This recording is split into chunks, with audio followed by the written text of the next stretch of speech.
Back when many politicians thought that being online too much meant you were amateurish, Donald Trump, you know, by now, everyone knows, he used Twitter in raw and quick ways to pick fights and to drive the news cycle online and on TV and through traditional news.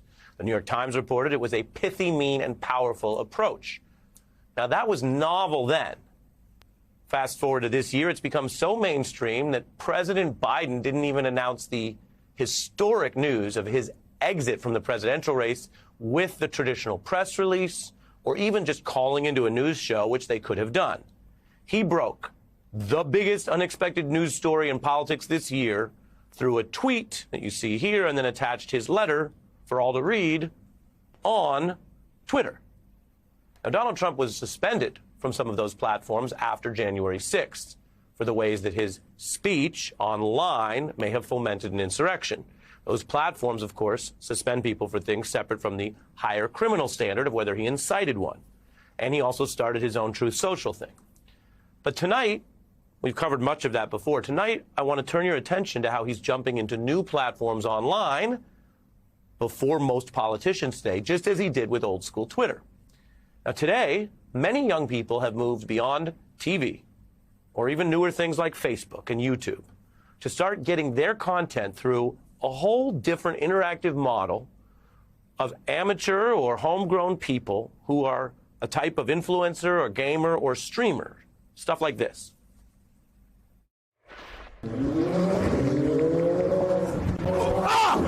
Hey, what's up? Hey, what's up, J-Oma?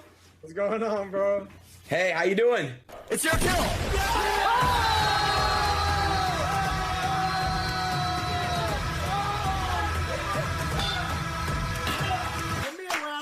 Where they at? Where do I gotta get close to see?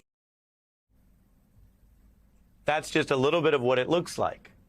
Now, if you're saying, what does Kevin Hart in a basement like Wayne's World or people playing video games watching other people play video games, what does any of this have to do with politics or you? I will tell you, based on our reporting and evidence, it has a lot to do with the future of the campaigns and civil society. Trump, for example, just as he did with Twitter, and people said, what is this new thing, is now personally showing up into these streamer and podcast forums. And he especially likes it when he can find ways to show up, to do his thing, and not be fact-checked at all. Now, if you follow politics, you might have seen some recent clips when he spent an hour with streamer Aiden Ross on Kick, where that session, that chat, lives alongside video games and other content.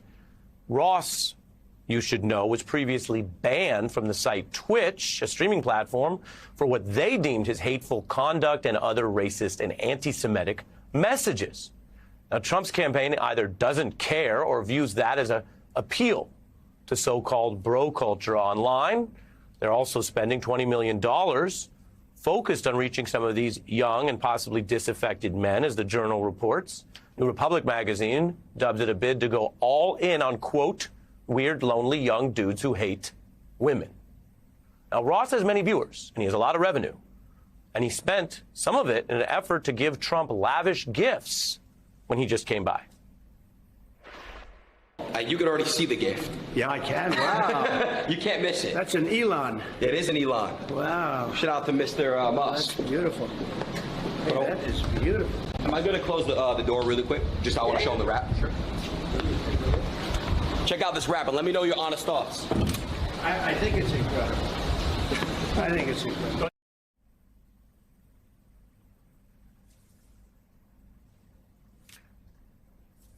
What can you say? Donald Trump say he liked the Elon car. If he took it, that would possibly be illegal, because if the items are deemed campaign contributions, they far exceed the $3,300 limit. That session, though, drew over 500,000 viewers already. Trump's visit with Logan Paul, the streamer I showed you a moment ago, already has over 6 million views and counting. These tactics are a part of this election. That's true whether you follow this or not. A new technology, as I showed from Harris to Trump, is usually a moving target. Kamala Harris has found a lot of organic enthusiasm in just 3 weeks, but the history shows she's been engaging this space, from the cooking to the conversations, for some time. Now, history has also shown that Democrats should be careful if they're underestimating Donald Trump's ability to use and exploit new platforms. Before they mock or dismiss some of those streams I just showed you, they might want to look into how this all works. Now, if you're skeptical of this in general, arguing this new thing, it can't be like the way we got print information, or it can't be like radio, or it can't be like TV. The reticence to embrace new media is old. In fact, it's older than the old media that some of us hold dear. When novels were first distributed, there were people worried they would corrupt society, because the novel then was like the streaming video game thing I showed you today. It certainly was more radical than the way people were receiving elite stories, generally orally or from the church.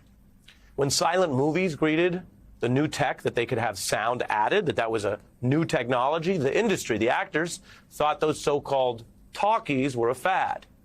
The most famous silent movie star, Charlie Chaplin, opposed what they viewed as a temporary talkies craze. The New Yorker recounting how he vehemently resisted it. And the view was that while there was something special about those old silent movies, adding volume, adding words, speaking in the films would undercut their inherent artistry. But then ultimately, even Charlie Chaplin came around. Let us fight to free the world, to do away with national barriers, to do away with greed, with hate and intolerance. Let us fight for a world of reason, a world where science and progress will lead to all men's happiness. Soldiers, in the name of democracy, let us all unite! That was a technological shift, but you'll notice the clip we picked. It was also the use of not only imagery, but words in a new medium to point something out. Chaplin using art and truth to warn that sometimes the people who claim they are your salvation, or they're fighting voter fraud, or they're going to fix things, sometimes they are the would-be dictators, wherever they may be. And the point is not whether that applies perfectly to any current scenario. Voters and citizens can listen to all of this and make up their own minds. Platforms are tools. They amplify the message. But as the way we speak and learn and communicate changes, it would be foolhardy to only be a pamphleteer or only write through the newspaper, or, yes, I happen to be on this platform, but I'll say it, only work through television journalism, whatever its merits. The times, they are a-changing. This campaign, and apparently some smart people in both campaigns, are aware and waging this war, whether you know about it or not. And so with the platforms, the question remains not what tool you'll use, but why you're using it. What are you still fighting for?